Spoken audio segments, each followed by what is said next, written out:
So this is just a quick video to show my drum kit setup. I'm a drummer in punk bands and rock bands. I drum fairly heavy. Not super heavy, but certainly pretty heavy. This is my current setup that I like to use if I can fit it all in. It's quite big. 24-inch TAMA Rockstar. I think it's a Rockstar.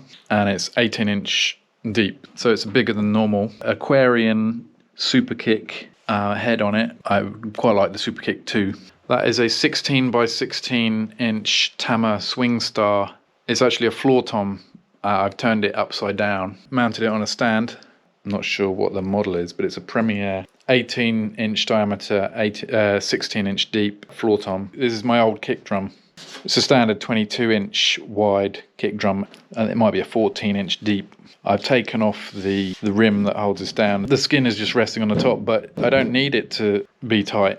This is a Premier 14 inch wide 5 inch snare. This is not mine. This is a backup snare because I broke this snare. This is a Ludwig Coliseum. It's very loud. It's very thick. It's very deep. This is 14 by 8. And I like to tune them quite high. Once I fix this, I'll put this back here and then have this as my backup snare over here. Probably every 3 or 4 gigs I'll break a skin. So it's useful to have the backup, so I don't even have to switch, I can just play. I do like the sound, the sort of the dull thudding sound of the Aquarian high energy heads. This is very thick and you've got the center power dot, but the bit around the edge is just normal. So I've over tightened this before and I've ended up splitting down here.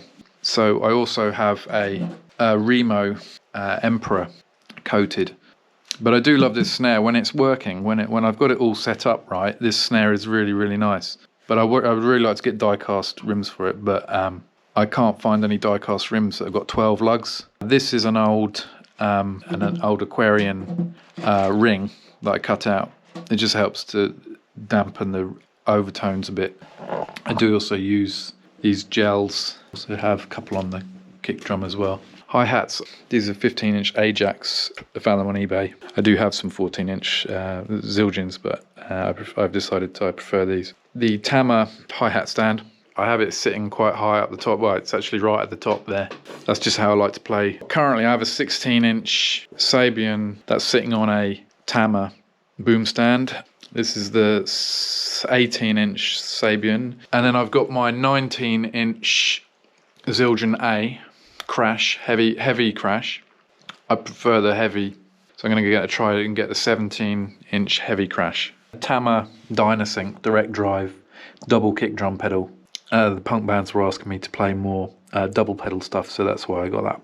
I play barefoot. I know most people don't. I just like to have the feel of playing barefoot. I play on the toe of my foot. My heel doesn't touch the ground, and I rock my whole knee up and down like that. I don't do heel, and I don't do this thing where you go bum bum. I just do it just purely on my toes. That's just the way I play. I have a Mapex drum stool all the way down. Between the seat and the stand, there was another bracket. I actually took that off. This is about an inch, and I just wanted it to go even lower. So I sit very low, and I have the snare drum and the floor toms very low, and then I have the cymbals quite high. That's just the way I like to play. Rock Ridge Rider, cowbell mounted on a stick on the drum. I've got a pair of Vic Firth 2B. Slower songs I play the bigger sticks. I like to have grip tape on them. This is a 5B for sort of medium speed songs. Again, actually this is a Nova ones, but I think the Nova ones, I just bought them because they're cheap, but they don't last very long. Sticks don't last very long anyway, but they don't seem to last very long at all. These are the Nova 7A strings. I played for 2 hours this evening and I've broken 3 sticks. That's not amazing. I wasn't even playing for the whole 2 hours, probably only playing for an hour. The really super fast stuff, 7As just make it so much easier to play really super fast. Some of the thrash punk, hardcore punk is really fast. For the 2 floor toms, I've got AKG D112. They're actually kick drum mics, but I use them for, this is a kick drum, right? And this is the size of some kick drums. It's an 18, so why not use kick drum mics? I got a Shure Beta 52 in the back of the kick drum there. The rack tom and the snare, these are pretty cheap Audio Technica. They're just standard snare and tom mics. And then also I have a second mic, a Shure SM57, 8 inches away from the rim of the snare. This gets more of the bang, but then that gets more of the tone. That is a Sennheiser ME54 condenser mic, just aimed at the bottom, maybe 5 inches away. That is out of phase because it's underneath. The cradle mic picks up the hi-hat and the cymbal. I find I don't need a dedicated hi-hat mic because the hi-hat is really loud anyway. This is a Shure BG 4.1 condenser mic. I've got it pointed down at the edge of the ride and the snare. And then I've got another Shure BG 4.1 here for the 2 crashes. The mics I have coming into the rack mount Zoom L-20R, which is 16 mono tracks and 2 sets of stereo tracks. And you Wi-Fi connect it to an iPad. That is easy to carry around and go places, whereas a big desk would be like 4 times the size of that, right? You can do everything in here. So you've got your faders, you got your EQs for each channel. So yeah, you can control everything on here. So that is your mixing desk. If I press up here, you can plug in 6 monitors, as well as the main monitor. Sound engineer will be listening to the main master out. Then your musicians can listen to these. So you've got six sets of headphones you can plug in. There's 6 headphone slots on the back of the L-20R. I've taken a line out from the Zoom L-20R, and I've plugged it into this.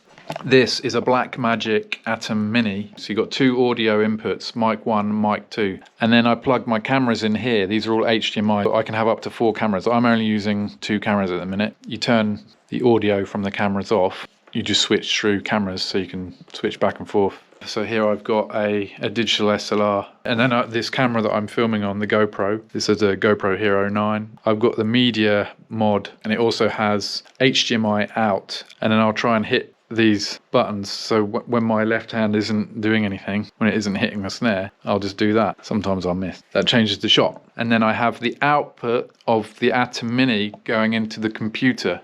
I go to YouTube and I set up a live stream, and I set the ATEM Mini as the video device on the computer, and then that live streams out onto the internet. If I'm playing on my own, obviously, which I am, although I'm hoping to try and get the band to do something, I have my songs that I play along to on the phone. If I play along to songs, sometimes I just play, with no backing track. I take the output of the phone into the Zoom, and then I've got my headphones here. So I have Bear Dynamic DT770 Pro 80 ohm headphones. They're pretty good, but actually, even though those are really good, because I play so loud, and this snare is fripping loud, I have to turn the backing track up so high, which I'm worried about my hearing. So actually what I've got is these PPE, ear guards. These actually cancel out the noise a lot more. I have some in-ear headphones, so I put these underneath. That is my current setup. Hope that was of interest or useful. Thanks so much.